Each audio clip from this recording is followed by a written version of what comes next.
Hi hi everyone, welcome to science को। आज हम डिस्कशन करेंगे एटम एंड मॉलिक्यूल का जो बचा हुआ पार्ट था। क्या क्या डिस्कशन करेंगे पहले देख लेते हैं। Writing chemical formula of compound, molecular mass and mole concept and some question. That's it.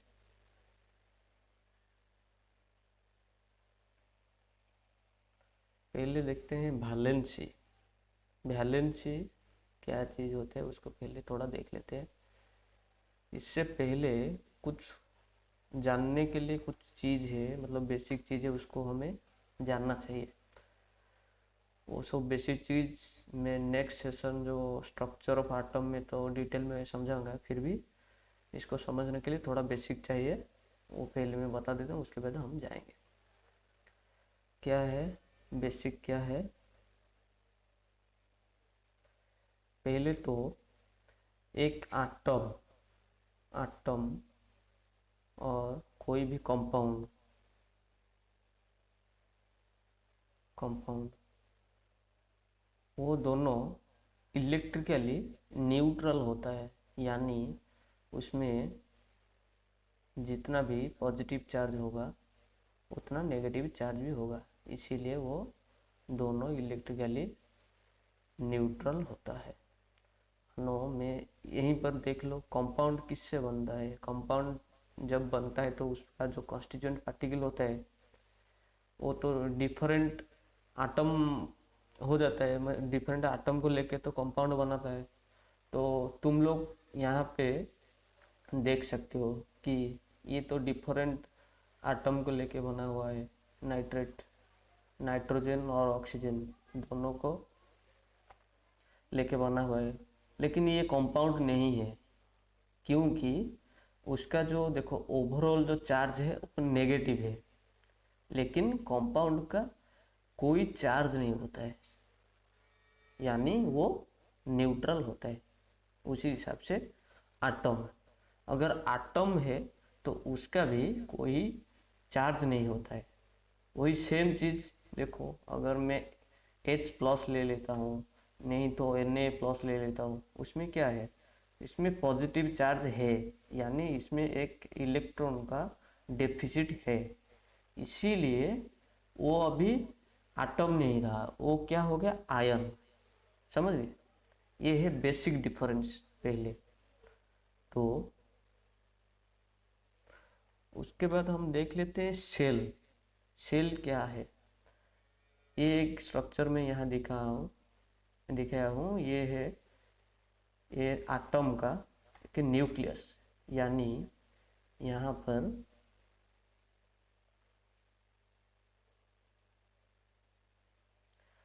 पर क्या क्या मिलेगा, तो मैं न्यूट्रॉन और प्रोटॉन दोनों यहाँ मिलेगा, और इलेक्ट्रॉन एक सर्कुलर पाथ में घूमता है, ऐसे ऐसे करके।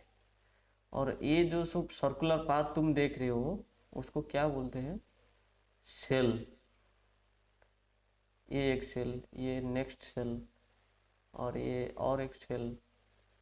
इसका काम क्या है, इसका काम यही है कि एक डेफिनाइट सेल में, मतलब अगर ए सेल है, पहला जो सेल है उसका कैरिंग कैपेसिटी, मतलब इसमें कितना इलेक्ट्रॉन रह सकता है, उसके लिए एक फॉर्मूला है 2n² 2n² रूल। उसी हिसाब से हमें पता चलता है कि कौन सा सेल में कितना इलेक्ट्रॉन रह सकता है। समझ गए। उससे पहले और एक छोटा चीज़ मैं बता देता हूँ। हमारे एटम में एक एटम में जितना जितना भी प्रोटॉन, यानी जो पॉजिटिव चार्ज को कंट्रीब्यूट करता है, जितना भी नंबर ऑफ प्रोटॉन होता है उतना नंबर ऑफ इलेक्ट्रॉन भी होता है। इसीलिए एटम इलेक्ट्रिकली न्यूट्रल होता है। समझ गए। तो चलते फिर ये सेल वाला कंसेप्ट थोड़ा समझ लेते हैं। तो मैं क्या बोला कि ये एक एक सेल है, लेकिन इस एक एक सेल में कितना इलेक्ट्रॉन रह सकता है उसके लिए एक फॉर्मूला है 2n² रूल। उसी रूल के हिसाब से हमें पता चलता है कि कौन सी सेल में कितना इलेक्ट्रॉन रह सकता है। मान लो ये पहला सेल है तो n का वैल्यू यहाँ 1 हो गया। अगर ए वाला, इसका n वैल्यू क्या है 1। ये तुम्हारी बुक में ये सब दिखा दे, क्या दिखा दे, लिखा है सब के एल एम ऐसे सब, मतलब उसको डिनोट किया है। वो सब हम नेक्स्ट टॉपिक में अच्छे से पढ़ेंगे। मैं सिर्फ समझाने के लिए इसको थोड़ा बता देता हूँ क्योंकि ये जानना जरूरी है। तो इसका वैल्यू क्या है, एन का वैल्यू पहला सेल के लिए एन का वैल्यू 1 का, तो उसमें कितना इलेक्ट्रॉन ले सकता है 2 इंटू 1² 1 यानी 2, मतलब पहला सेल में 2 इलेक्ट्रॉन रह सकता है। उसी हिसाब से अगर ये दूसरा वाला सेल है तो इसका वैल्यू क्या है 2, तो उसमें कितना इलेक्ट्रॉन रह सकता है 2n² हिसाब से 2 इंटू 2² 4 8। समझ गए, ये बेसिक चीज है। उसी हिसाब से जो सेल का जब नंबर बढ़ता जाता है तो उसका इलेक्ट्रॉन का कैरिंग कैपेसिटी बढ़ता जाता है, मतलब यानी उसी सेल में ज़्यादा इलेक्ट्रॉन रह सकता है। तो उसके लिए भी और जब तुम हायर स्टडी में जाओगे उसके लिए पूरा अच्छे से समझ जाओगे, अभी के लिए लेकिन इतना जानना जरूरी है। तो उसके बाद इलेक्ट्रॉन कोई भी एटम हो उसका एक टेंडेंसी होता है। टेंडेंसी क्या होता है, मानो मैं एक ऑक्सीजन का लिया, ऑक्सीजन का मैं लेता हूँ एक एग्जाम्पल। ऑक्सीजन का एटॉमिक नंबर क्या है 8, यानी इसमें 8 प्रोटॉन है। 8 प्रोटॉन है तो 8 इलेक्ट्रॉन भी होगा, 8 प्रोटॉन है तो 8 इलेक्ट्रॉन भी होगा। तो उसका पहला सेल में हमें पता है कि 2 इलेक्ट्रॉन रह सकता है 2n² रूल के हिसाब से हमें पता चला है कि पहला सेल में 2 इलेक्ट्रॉन रह सकता है। ठीक, ए वाला और कितना बचा, 8 से 2 चला गया तो कितना है 6 इलेक्ट्रॉन बच गया। 6 इलेक्ट्रॉन बच गया, लेकिन वो तो पहला सेल में सब रह नहीं सकता, पहला सेल में 2 ही रहेगा। तो सेकेंड सेल में कितना रहेगा, तो जो बाकी 6 है वो रहेगा ए वाला ए वाला ए वाला ए वाला ए वाला और ए वाला। तो ये दोनों नहीं है, समझ गए। ऑक्सीजन में टोटल 8 ही है तो ये दोनों नहीं है। तो एटम का एक टेंडेंसी है, क्या टेंडेंसी है कि वो जो उसका जो आउटर सेल है, मतलब वो आउटर सेल में जितना भी इलेक्ट्रॉन है वो हमेशा चाहता है कि आइदर वो आउटर सेल जितना है उसका जो कैरिंग कैपेसिटी जितना भी है, मतलब 2 हो 8 हो उसके ऊपर जितना है वो इसी रूल के हिसाब से जितना भी होता है, हाँ? उसका एक एटम का टेंडेंसी होता है कि वो हमेशा फुल रहे। मतलब वो सेल में अगर कैरिंग कैपेसिटी 8 है तो वो हमेशा चाहता है कि वो अपना सेल में 8 इलेक्ट्रॉन रखने के लिए कोशिश करता है।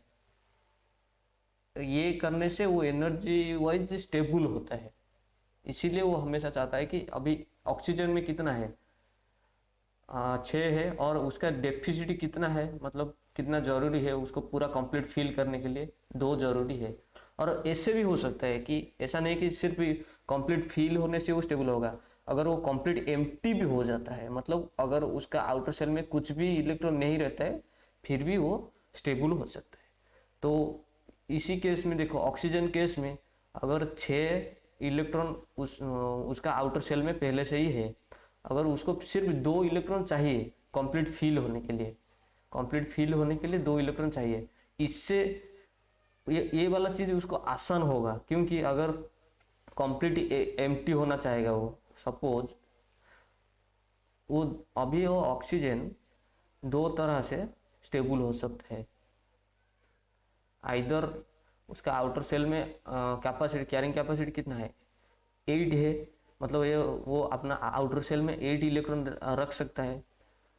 अब ऐसा करके वो स्टेबल हो सकता है, नहीं तो आउटर सेल में इलेक्ट्रॉन को कंप्लीटली लूज करके मतलब पूरा आउटर सेल में जितना भी इलेक्ट्रॉन है उसको निकाल के वो स्टेबल हो सकता है।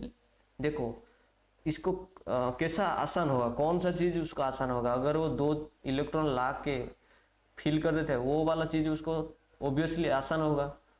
उसके मतलब उसके बदले में अगर वो सोचता है कि मैं कंप्लीट एम्प्टी करूँ तो उसको अभी 6 इलेक्ट्रॉन निकालना पड़ेगा। 6 इलेक्ट्रॉन वो क्यों निकलेगा, उसके बदले वो अगर वो 2 इलेक्ट्रॉन कहीं से मतलब उधारी से मतलब शेयरिंग करके कुछ भी करके अगर वो ला देता है तो वो कंप्लीट फिल कर लेगा उसको उसका आउटर सेल में, उसका आउटर सेल को, तो ये वाला चीज़ उसको आसान होगा। समझ गए। उसी हिसाब से कोई भी तुम मतलब आटम ले लो, वो हमेशा ही चाहता है कि वो अपना आउटर सेल में जितना भी इलेक्ट्रॉन है मतलब जितना भी इलेक्ट्रॉन वो रख सकता है वो आइदर कंप्लीट फिल करे, नहीं तो आउटर सेल को कंप्लीट एम्प्टी करे। उसका एक टेंडेंसी रहता है। उसी जो आउटर सेल में जितना भी इलेक्ट्रॉन होता है उसको हम क्या बोलते हैं, वैलेंसी वैलेंसी वैलेंसी इलेक्ट्रॉन। समझ गए। तो अभी अभी क्या करें, अभी देखो अभी ऑक्सीजन का आउटर सेल में कितना है, 6 है, उसको 2 इलेक्ट्रॉन चाहिए। समझ गए, 2 इलेक्ट्रॉन चाहिए उसको कंप्लीट फिल होने के लिए, तो उसका वैलेंस कितना हो गया, चाहिए 2। वो अभी और थोड़ा मैं डिस्कस कर देता हूँ। वो जो वैलेंसी के लिए उसको क्या वो कैसा करके भी उसको आउटर सेल को फिल करना है, नहीं तो एम्प्टी करना है। वो किस तरह कर सकता है, 3 तरह कर सकता है। कैसे, आइदर वो गेन कर सकता है, अगर उसको एक इलेक्ट्रॉन का ज़रूरत है तो वो कहीं से ला सकता है, नहीं तो लूज कर सकता है, नहीं तो शेयर कर सकता है।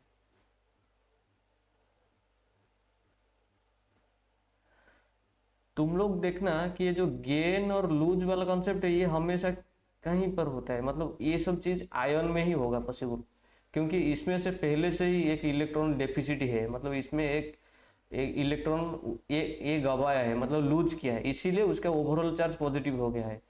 और उसी हिसाब से ए वाला देखो, इसमें क्या है, ये जो कंपाउंड है, ये कंपाउंड है जो उसमें एक इलेक्ट्रॉन ज्यादा है, इसीलिए उसका ओवरऑल चार्ज नेगेटिव हुआ है। अगर ए वाला चीज मैं बोलता हूं कि NO3 सिर्फ NO3 लिखता हूं तो वो क्या होगा, ये तो न्यूट्रल हो गया। न्यूट्रल मतलब वो अभी ये तो एक कंपाउंड हो गया, क्योंकि उसका अगर चार्ज नहीं है तो वो तो कंपाउंड हो जाएगा ना। हमें पता है, मैं पहले तो बताया था एटम और मॉलिक्यूल हमेशा इलेक्ट्रिकली न्यूट्रल होता है। तो यानी ये वाला तो मतलब ये मैं सिर्फ समझाने के लिए बोलता हूँ, ये बोला हूँ NO3, नहीं तो हमेशा नेगेटिव चार्ज ही होता है उसमें। ऐसे ही मतलब सोच लेना कि ये भी एक कंपाउंड है, ऐसा नहीं है। ये हमेशा NO3- ही रहेगा, मतलब उसका ओवरऑल चार्ज नेगेटिव ही होता है। समझ गए। ये जो गेन और लूज वाला कॉन्सेप्ट आया, ये सिर्फ आयन के लिए क्या होता है, आयन के लिए अप्रोप्रिएट होता है। उसको वो दोनों जो मिलके कुछ कंपाउंड देते हैं। अभी देखो, मैं सोडियम और नाइट्रेट लेके एक कंपाउंड बनाता हूँ तो क्या होगा, देखो सोडियम सोडियम और नाइट्रेट, सोडियम नाइट्रेट अभी Na2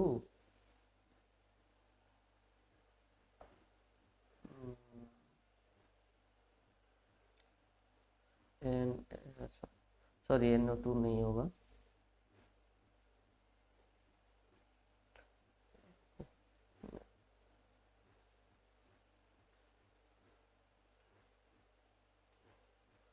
वेट वेट अच्छा। मानो मैं एक ये वाला ले लेता, सोडियम ले लेता हूँ ना, हाइड्रोजन कुछ भी ले लेता हूँ, तो इसका क्या होगा, कंपाउंड अगर वो बनाते हैं क्या होगा, सोडियम नाइट्रेट Na NO3, इसका चार्ज प्लस है, इसका नेगेटिव है। तो क्या होगा, सोडियम नाइट्रेट का देखो इसको एक इलेक्ट्रॉन का ज़रूरत है और इसके पास एक इलेक्ट्रॉन ज़्यादा है, तो ये क्या करता है, ये जो इलेक्ट्रॉन इस ये नाइट्रेट सोडियम को दे देता है। मतलब यहाँ पर नाइट्रेट एक इलेक्ट्रॉन लूज किया और गेन कौन किया, गेन किया सोडियम। तो उसी हिसाब से वो दोनों मिलके बनाते हैं। ये जो आयन वाला जो चीज़ होता है, जो कंप्लीट इलेक्ट्रॉन लॉस और गेन करके जो बॉन्ड बनाते हैं कंपाउंड में, उसको बोलते हैं आयोनिक बॉन्ड। तुम्हारे बुक में है या नहीं मुझे पता नहीं, लेकिन इसको क्या बोलते हैं, आयोनिक बॉन्ड, समझ गए। तो उसी हिसाब से शेयर वाला कॉन्सेप्ट कहाँ से आ गया, इसको भी समझ लेते हैं। फिर ये सब जब करता है ना, मतलब जब दोनों मिलके कोई कंपाउंड बनाता है, जो उसी चीज को ही हम बोलते हैं कि उसका वैलेंसी क्या है। अभी देखो NO3 नाइट्रेट में ये एक इलेक्ट्रॉन देने के लिए उसका कैपेसिटी, एक इलेक्ट्रॉन ये किसी को दे सकता है, तो उसका वैलेंसी क्या हो गया, 1। आइदर वो लूज कर सकता है, कितना लूज कर सकता है, एक लूज कर सकता है इलेक्ट्रॉन, तो उसका वैलेंस हो गया 1। उसी हिसाब से देखो सोडियम Na+ जो आयन है, उसका गेन करने का कैपेसिटी क्या है, गेन करने का कैपेसिटी क्या है, ये एक इलेक्ट्रॉन ले सकता है, मतलब गेन कर सकता है, तो इसका भी वैलेंसी कितना हो गया, 1 ही होगा। वो आइदर गेन करे या लूज करे, हमें कोई फर्क नहीं पड़ता, वो कितना लूज कर रहा है और कितना गेन कर रहा है वो मैटर करता है। अभी ये वाला देखो, सपोज ये वाला हम देख लो, SO4 2-, ये क्या होगा, SO4 2- में कितना है, उसका कैपेसिटी क्या है, 2 इलेक्ट्रॉन वो दे सकता है, तो उसका वैलेंसी क्या हो जाएगा, 2। समझ गए, उसी से सब कैलकुलेट होता है। ये वाला आयोनिक वाला चीज चला गया, ठीक है। अभी हम देखते हैं वो जो शेयरिंग वाला चीज में बताया था, वो कैसे होता है, वो हम देख लेते हैं। फिर मानो मैं एक कंपाउंड लिया, क्या लो, वाटर ही ले लेते, सिंपल है बहुत, H2O ले लिया, हाँ। तो उसका आउटर सेल में कितना है, ये सपोज ऑक्सीजन है, हाँ? ऑक्सीजन का मैं ये सब दिखाता हूँ, आउटर सेल में उसका कितना नंबर ऑफ इलेक्ट्रॉन है, 6 है, 3 4 5 6 इलेक्ट्रॉन। ये छोटा छोटा मैं दिखाता हूँ, ये और कितना उसको, मतलब उसका जो आउटर सेल में जो सेकेंड सेल है, उसको और 2 इलेक्ट्रॉन चाहिए, 2 इलेक्ट्रॉन चाहिए कंप्लीट फिल होने के लिए, समझे। तो अभी क्या करते हैं, मैं अभी बना लेता हूँ, पूरा कंप्लीट फिगर बना लेता हूँ, उसके बाद अच्छे से समझा दूंगा। तो देखो वो क्या हुआ,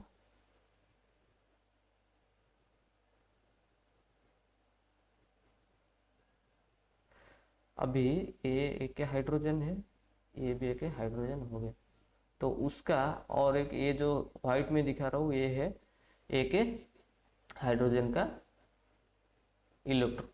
देखो हाइड्रोजन में कितना इलेक्ट्रॉन है, एक ही है, क्योंकि उसका एटॉमिक नंबर क्या है, एक है। एक है मतलब 1 प्रोटॉन है, 1 प्रोटॉन 1 इलेक्ट्रॉन ही है, यानी उसके पास एक ही, सिर्फ फर्स्ट सेल में एक ही इलेक्ट्रॉन है। ये हाइड्रोजन का बात कर रहा हूँ अभी, है।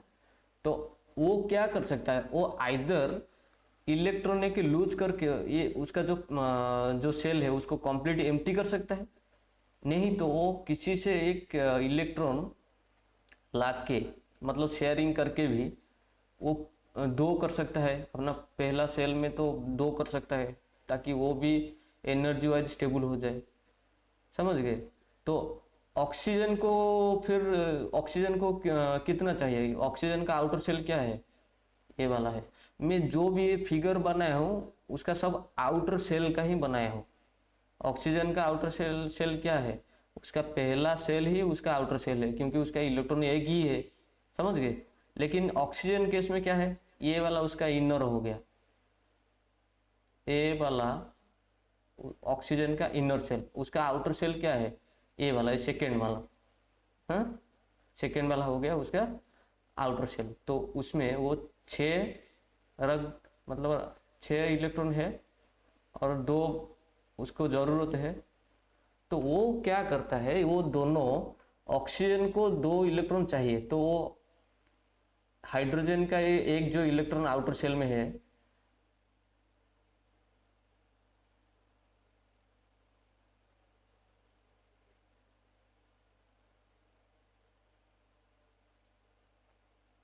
हाइड्रोजन का जो एक ही इलेक्ट्रॉन है, वो क्या करता है, दोनों शेयर कर देते हैं, 2 हाइड्रोजन के साथ वो शेयर कर देता है। इसके साथ मतलब देखो, ये जो एक इलेक्ट्रॉन और एक इलेक्ट्रॉन हो गया ऑक्सीजन का, एक इलेक्ट्रॉन हो गया हाइड्रोजन का, यहाँ पे भी एक इलेक्ट्रॉन हो गया ऑक्सीजन का और एक इलेक्ट्रॉन हो गया हाइड्रोजन का। वो दोनों क्या करते हैं, आपस में दोनों इलेक्ट्रॉन को शेयर कर देते हैं, ताकि देखो हाइड्रोजन को एक इलेक्ट्रॉन का जरूरत था, वो क्या करता है, जो ऑक्सीजन का एक इलेक्ट्रॉन है उसके साथ शेयरिंग करके वो कंप्लीट फिल कर देता है। हाइड्रोजन का 2 हो गया, अभी शेयरिंग करके उसका 2 हो गया आउटर सेल में। अभी ए हाइड्रोजन का भी, ए वाला हाइड्रोजन का भी ए और एक इलेक्ट्रॉन के साथ शेयरिंग करके उसका भी आउटर सेल में 2 हो गया, यानी उसका अभी कंप्लीट हो गया सेल, 2 जितना उसको जरूरत था अभी हो गया, कंप्लीट हो गया। अभी हम ऑक्सीजन की पर्सपेक्टिव में देखेंगे कि क्या उसका जो 8 इलेक्ट्रॉन जरूरी था आउटर सेल में, वो अभी फुलफिल हुआ है या नहीं। देखो ये वाला क्या, ये ऑक्सीजन का 4 है पहले तो है, और ये देखो ऑक्सीजन अभी क्या कर रहा है, जो हाइड्रोजन के जो इलेक्ट्रॉन है उसको वो शेयर किया है, वो भी उस इलेक्ट्रॉन को, हाइड्रोजन का इलेक्ट्रॉन को अपने इलेक्ट्रॉन के हिसाब से काउंट कर रहा है। उसी हिसाब से वो 2 हाइड्रोजन का 2 इलेक्ट्रॉन को अपने आउटर सेल में भी शेयरिंग करके काउंट कर रहा है। तो उसका अभी देख लो कितना हो गया टोटल। पहले उसके पास 1 2 3 4 5 6 था, और जो शेयरिंग किया है हाइड्रोजन के साथ 2 इलेक्ट्रॉन, वो दोनों भी अभी उसके साथ मिल गया है शेयरिंग करके। तो अभी उसके पास कितना हो गया, टोटल 8 हो गया, और उसका 8 जरूरत था, मतलब 8 इलेक्ट्रॉन उसको आउटर सेल में फिल होने के लिए जरूरत था, अभी वो भी सेटिस्फाई हो गया। और हाइड्रोजन का भी 2 जरूरत था, वो भी सेटिस्फाई हो गया। तो अभी वो दोनों मिलके क्या बनाए, H2O का कंपाउंड बना लिए। उसी हिसाब से सब कंपाउंड बनता है। ये जो शेयरिंग करके जो सब कंपाउंड बनता है, उसमें क्या होता है, इलेक्ट्रॉन का लूज और गेन कुछ नहीं होता है, सिर्फ शेयरिंग करके वो बनाता है कंपाउंड। समझ गए, आउटर सेल को फिल करने के लिए। इसको हम क्या बोलते हैं, कोवैलेंट बॉन्ड। कोवैलेंट बॉन्ड इसको बोलते हैं। समझ गए। इसमें याद रखो कि इसमें कोई लूज और गेन नहीं होता है, कुछ भी नहीं होता है, इलेक्ट्रॉन का लूज और गेन नहीं होता है, सिर्फ शेयरिंग करके वो बनाता। समझ गए। ठीक है, फिर नेक्स्ट देखते हैं writing formula of compound. Compound का फॉर्मूला कैसे लिखेंगे ये सब देख लेते हैं। पहला तो मैं रेकमेंड करूँगा तुम लोग अच्छे से थोड़ा जो एटॉमिक नंबर है उसको थोड़ा याद कर लो, और जो 2n² वाला रूल है वो तो हम नेक्स्ट सेशन में पढ़ेंगे, फिर भी तुम थोड़ा देख लेना। और उसके बाद जो तुम्हारा जो आयन जितना भी है उसको सब कोशिश करो याद करने के लिए। अभी इसमें से कोई भी एक को हम लिखने का कोशिश करते हैं। देखो सपोज MgCl2 में लेता हूँ, समझे। तो ये क्या है, Cl का क्लोराइड आयन हम पहले पढ़े थे, उसका चार्ज कितना है, -1। अभी ये क्लोराइड और Mg का कितना है, +2। अभी ये +2 है और क्लोरीन का -1 है। तो मैं पहले बताया हूँ कि कंपाउंड का चार्ज हमेशा न्यूट्रल ही होता है। अगर यहाँ 2 पॉजिटिव चार्ज है तो यहाँ पे भी इस पार्ट से भी दोनों नेगेटिव चार्ज होना चाहिए, लेकिन क्लोराइड का एक क्लोराइड आयन का चार्ज कितना है, -1, मतलब -1 है। इसी तरह हमें अगर 2 क्लोराइड ले लेते हैं तो उसका चार्ज, ओवरऑल चार्ज कितना हो जाएगा, -2। अगर -2 क्लोराइड से मिल गया और मैग्नीशियम से +2 मिल गया, अभी इन दोनों को मिला दो, +2 -2 मिलके क्या हो गए, न्यूट्रल हो गए। अभी वो कंपाउंड बने रहे, मैग्नीशियम क्लोराइड जो कंपाउंड है अभी इलेक्ट्रिकली न्यूट्रल हो गया। उसी हिसाब से और एक देख लेते हैं, कोई भी रैंडम उठा लेते हैं इसमें से। अच्छा ये वाला देख लेते हैं, Na2NH4, सॉरी अमोनियम। अमोनियम का चार्ज कितना है, प्लस है, उसका होल चार्ज है प्लस, प्लस में +1, उसको प्लस ही बोलते हैं। और SO4 सल्फेट का अभी थोड़ी देर पहले हम पढ़े कितना है, -2, नहीं। तो अभी ये दोनों मिलकर एक कंपाउंड बना है, मतलब ये इलेक्ट्रिकल न्यूट्रल ही है। अभी ये इसका होल चार्ज -2 है और इस होल पार्ट से हमें +2 चाहिए, लेकिन इसका NH4 का +1 है। तो उसी हिसाब से अगर हम 2 NH4 अमोनियम ले लेते हैं तो उसका चार्ज कितना हो जाएगा, +2 हो जाएगा। अगर 2 NH4 ले लेते हम, अमोनियम आयन ले लेते, तो अभी +2 -2 वो दोनों मिलके कंप्लीटली न्यूट्रल हो जाते। समझ गए? उसी हिसाब से सब होता है। तुम अब इसको थोड़ा प्रैक्टिस करने से हो जाएगा, बहुत ईजी है सब। अब देख लेते हैं मॉलिक्यूलर मास और मोल कॉन्सेप्ट। मॉलिक्यूलर मास किससे कैलकुलेट किया जाता है? हम पहले से पढ़े हैं कि एटम अगर है, एटम का क्या है, एटम का क्या है, एटम का एटॉमिक मास होता है। उसी हिसाब से एटॉमिक मास होता है। उसी हिसाब से अगर कोई मॉलिक्यूल है, ये H2O एक मॉलिक्यूल है, कार्बन डाइऑक्साइड एक मॉलिक्यूल है, ऑक्सीजन एक मॉलिक्यूल है, उसी मॉलिक्यूल का अगर मास लिया जाता है उसको क्या बोलते हैं, मॉलिक्यूलर मास।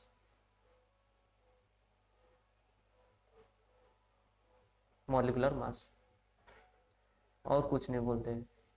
एटम का एटॉमिक मास, अगर मॉलिक्यूल है तो उसको उसको हम मास में अगर रिप्रेजेंट करते हैं उसको बोलते हैं मॉलिक्यूलर मास।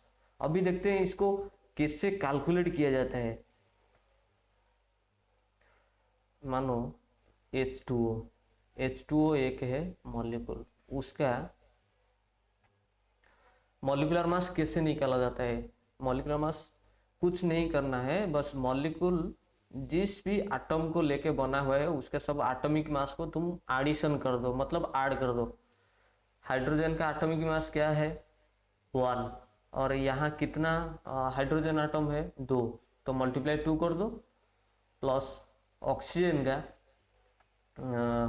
एटॉमिक मास कितना है, 16, अभी हो गया कितना, 2 + 16, 18 atomic mass unit, atomic AMU, ये मॉलिक्यूलर मास हो गया उसका। समझ गए?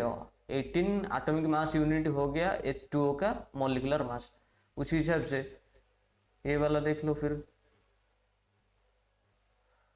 CO2 का देख लेते हैं। फिर CO2 में कॉन्स्टिट्यूएंट पार्टिकल क्या क्या है, कार्बन है। कार्बन कितना है, कार्बन आटम कितना है, 1 है। कार्बन का एटॉमिक मास कितना है, 12, और ऑक्सीजन का एटॉमिक मास कितना है, 16, और ऑक्सीजन का एटम कितना एटम है यहाँ, 2, तो मल्टीप्लाई 2 कर दो, बस हो गया। 12 + 32 टोटल हो गया 44 एटॉमिक मास यूनिट। समझ गए? उस हिसाब से वो सब कैलकुलेट किया जाता है। और ऑक्सीजन का तो देखो, वो है O2 क्या है, ऑक्सीजन का मॉलिक्यूल है, उसको हम कैसे कैलकुलेट करेंगे। एक ऑक्सीजन एटम का एटॉमिक मास कितना है, 16, और ऑक्सीजन मॉलिक्यूल में कितना एटम है, 2 है, तो सिंपली 2 मल्टीप्लाई कर दो, हो गया 32। एटॉमिक मास यूनिट, बस हो गया। बस अभी ये देखते हैं फॉर्मूला यूनिटी मास क्या है। फॉर्मूला यूनिटी मास कुछ नहीं है, इसको मॉलिक्यूलर मास जैसे कैलकुलेट करते हो उसी तरह ही इसको भी कैलकुलेट किया जाता है। सोडियम का एटॉमिक मास कितना है? सोडियम का एटॉमिक मास कितना है? सोडियम का एटॉमिक मास है 23 और क्लोराइड का 35.5। 35.5 टोटल कितना हो गया? 58.5। 58.5 एटॉमिक मास यूनिट। अभी तुम पूछ सकते हो कि तो अभी तो अगर मॉलिक्यूलर मास और फॉर्मूला यूनिट मास अगर दोनों सेम ही तरह से मतलब कैलकुलेट किया जाता है तो उसका नाम क्यों चेंज किया गया? देखो, इसमें जो कॉन्स्टिट्यूएंट पार्टिकल है ये आयन नहीं है, समझे? और इसके फॉर्मूला यूनिट मास कब बोला जाता है उसको? कैलकुलेट तो सेम ही मॉलिक्यूलर मास जैसा होता है, लेकिन उसको हम बोलते हैं कि फॉर्मूला यूनिट मास, क्योंकि ये जो कंपाउंड है ये बना है दोनों आयन को लेके, Na+ और Cl-, इन दोनों को लेके बना हुआ है। इसीलिए जब एक कंपाउंड का कॉन्स्टिट्यूएंट पार्टिकल आयन होता है उसी टाइम हम उसको मॉलिक्यूलर मास नहीं बोल के क्या बोलते हैं? Formula unit mass. बस इतना ही, और कुछ नहीं है। मोल कॉन्सेप्ट क्या है? मोल, 1 mole of anything represent 6.02 into 10 to the power 23 number of that particular thing. Suppose मैं 1 मोल ऑफ ऑक्सीजन लेता हूँ, मैं 1 मोल ऑफ ऑक्सीजन एटम लिया, इसका मतलब कितना? इसको हम क्या बोलते हैं? Avogadro's number. ये जो चीज को हम बोलते हैं एवोगाड्रोस नंबर, मतलब अगर 1 मोल ऑफ ऑक्सीजन एटम में लेता हूं सर, तो मुझे 6.022 into 10 to the power 23 number of atom मिलेगा। नंबर ऑफ एटम मिलेगा। अगर मैं 1 मोल ऑफ ऑक्सीजन का मॉलिक्यूल लेता हूं, O2 का मॉलिक्यूल लेता हूं,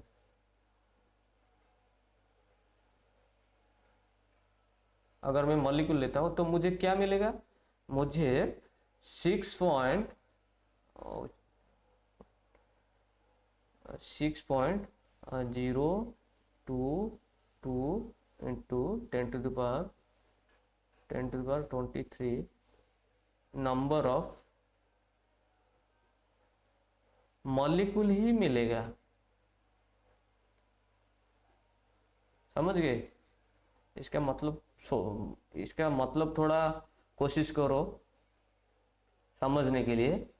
देखो, अगर मैं एटम लेता हूँ, 1 मोल ऑफ एटम लेता हूँ, तो इतना नंबर ऑफ क्या मिलेगा? मुझे क्या मिलेगा? मुझे एटम ही मिलेगा। अगर 1 मोल ऑफ मैं ऑक्सीजन का मॉलिक्यूल लेता हूँ तो उतना नंबर ऑफ मुझे 6.022 into 10 to the power 23 number of molecule ही मिलेगा।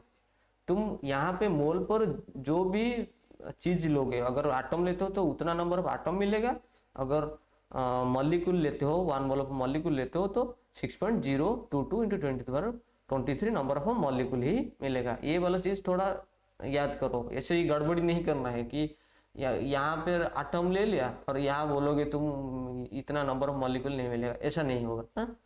हमेशा याद रखो कि अगर मैं एटम लेता हूँ तो इतना नंबर ऑफ एटम ही मुझे मिलेगा। अगर मैं मॉलिक्यूल लेता हूँ 1 मोल ऑफ मॉलिक्यूल इतना लेता हूँ, कुछ भी मैं ऑक्सीजन ले आऊँ, कुछ भी अगर तुम लेते हो तो उसी, अगर मैं अभी CO2 लेता हूँ, अभी 1 मोल ऑफ CO2 मॉलिक्यूल लेता हूँ तो मुझे कितना, ये जितना नंबर है 6.022 into 10 to the power 23 number of molecule मिलेगा। किसका मॉलिक्यूल मिलेगा? CO2 का मॉलिक्यूल मिलेगा।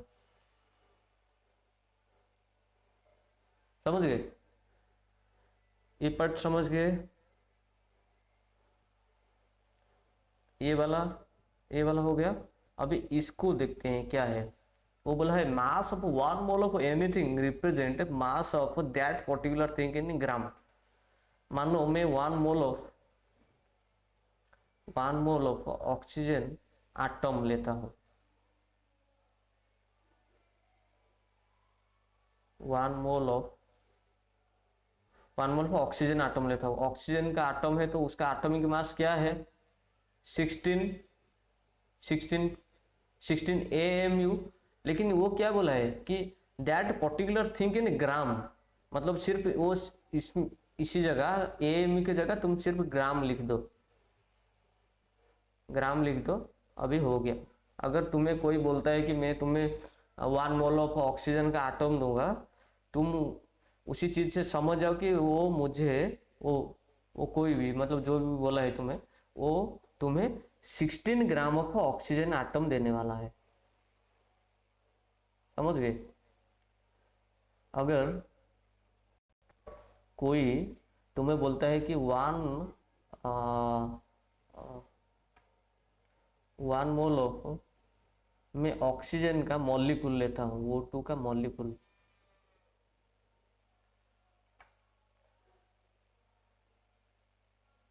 अगर वन मोल ऑफ मॉलिक्यूल लेता हूं तो ऑक्सीजन मॉलिक्यूल है तो मॉलिक्यूल का क्या है, मॉलिक्यूल का मास कैसे कैलकुलेट किया जाता है? मॉलिक्यूलर फॉर्म में, मतलब मॉलिक्यूलर मास में। तो O2 का मॉलिक्यूलर मास की क्या है? 32। तो उसमें उसमें सिर्फ ग्राम लगा दो, अभी हो गया। अगर कोई तुम्हें बोलता है कि मैं तुम्हें वन मोल ऑफ ऑक्सीजन का मॉलिक्यूल दूंगा, तुम्हें उसी से समझ जाना कि वो 32 ग्राम ऑफ ऑक्सीजन मॉलिक्यूल मुझे देने वाला है। ये वाला चीज को थोड़ा ध्यान रखो, हमेशा आटम आटम और मॉलिक्यूल मॉलिक्यूल में होगा।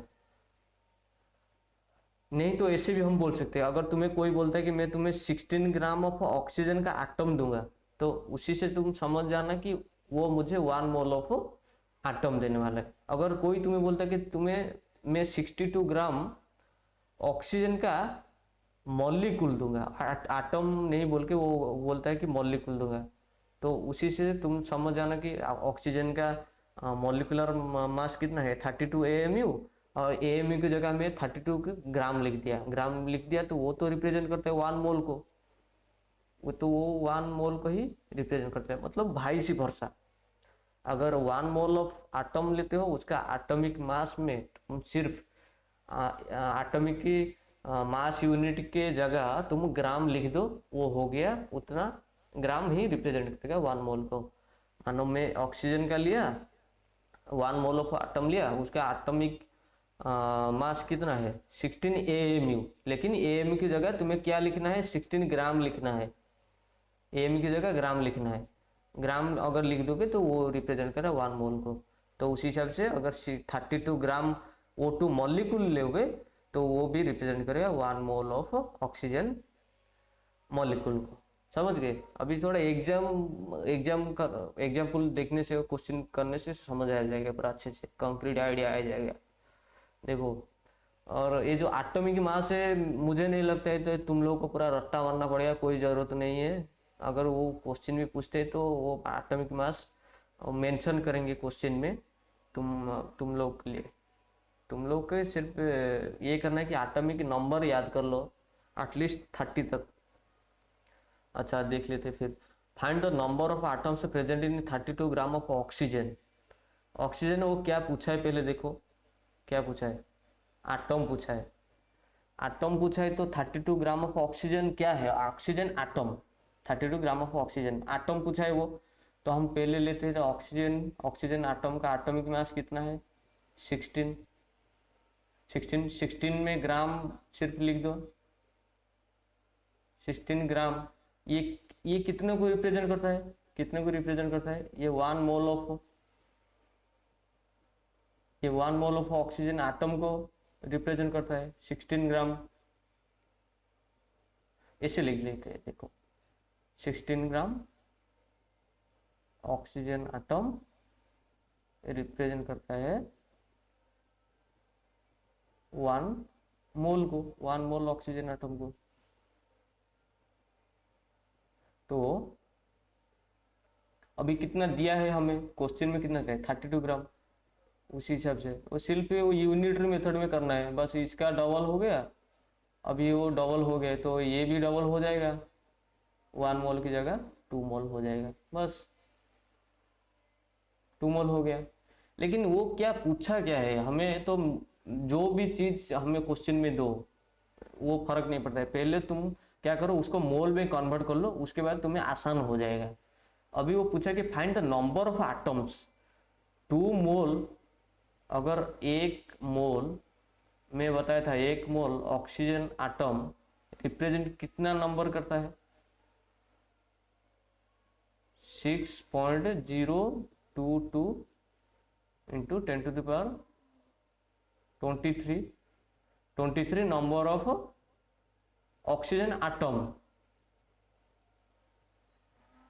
और हमें मिला कितना है 2 मोल। 2 मोल ऑक्सीजन एटम अगर हम लेते हैं तो उसमें कितना ऑक्सीजन एटम होगा, इसी ये जो है ये जो चीज़ है इसको सिर्फ ये उसी तरह यूनिटरी मेथड में सिर्फ मल्टीप्लाई 2 कर दो, क्योंकि यहाँ देखो यहाँ कितना है, कितना बड़ा है, मल्टीप्लाई बाय 2, डबल है तो इसका नंबर भी डबल हो जाएगा, 2 इंटू वो Avogadro's number 6.022 into 10⁻23 number of atom हो जाएगा, और क्या, बस। नेक्स्ट क्वेश्चन देखते हैं फिर, find the number of molecules present in 32 gram of oxygen. अच्छा, ऑक्सीजन मॉलिक्यूल का मॉलिक्यूलर मास कितना है, 32 ग्राम। तो 32 gram oxygen molecule, O2 molecule represent करता है कितने को, 1 मोल को, 1 मोल ऑक्सीजन मॉलिक्यूल को।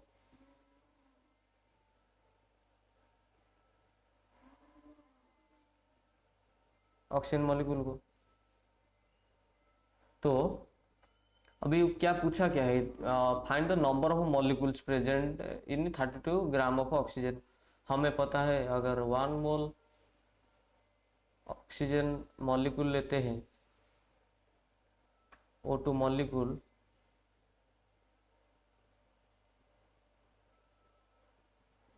लेते हैं तो उसमें कितना नंबर होगा, Avogadro's number 6.022 into 10⁻23 number of oxygen molecule, O2 molecule होगा, एंड दैट्स द आंसर। ये है आंसर होगा, समझे, बहुत सिंपल है सब चीज। Find the number of molecules present in 36 gram of H2O। H2O का मॉलिक्यूलर मास कितना है, H2O का मॉलिक्यूलर मास कितना है, 18 में ग्राम लगा दो, 18 ग्राम रिप्रेजेंट करता है 1 मोल ऑफ H2O मॉलिक्यूल को, 1 मोल ऑफ H2O मॉलिक्यूल को। अभी वो पूछा कि find the number of molecules present in 36 ग्राम। अगर 18 ग्राम रिप्रेजेंट करता है 1 मोल को, तो 36 ग्राम रिप्रेजेंट करेगा कितने को, 2 मोल को, समझ गए, 2 मोल को। तो find the number of molecules present नहीं है। अभी अगर एक मोल में इतना 6.022 इंटू 10⁻23 मॉलिक्यूल है, तो 2 मोल में कितना होगा, इसका सिंपली 2 मल्टीप्लाई कर दो, इसमें उसका डबल हो जाएगा, और क्या, ये कुछ नहीं है, उसका डबल हो जाएगा, समझ गए। फोर्थ क्वेश्चन क्या पूछा है, find the number of moles present in 49 gram of H2SO4। अच्छा, H2SO4 का पहले हम H2O4 का पहले मॉलिकुलर मास हम निकाल लेते हैं। एच का 1 और दो हाइड्रोजन है 2 प्लस सल्फर का 32 34 33 हो गया, सॉरी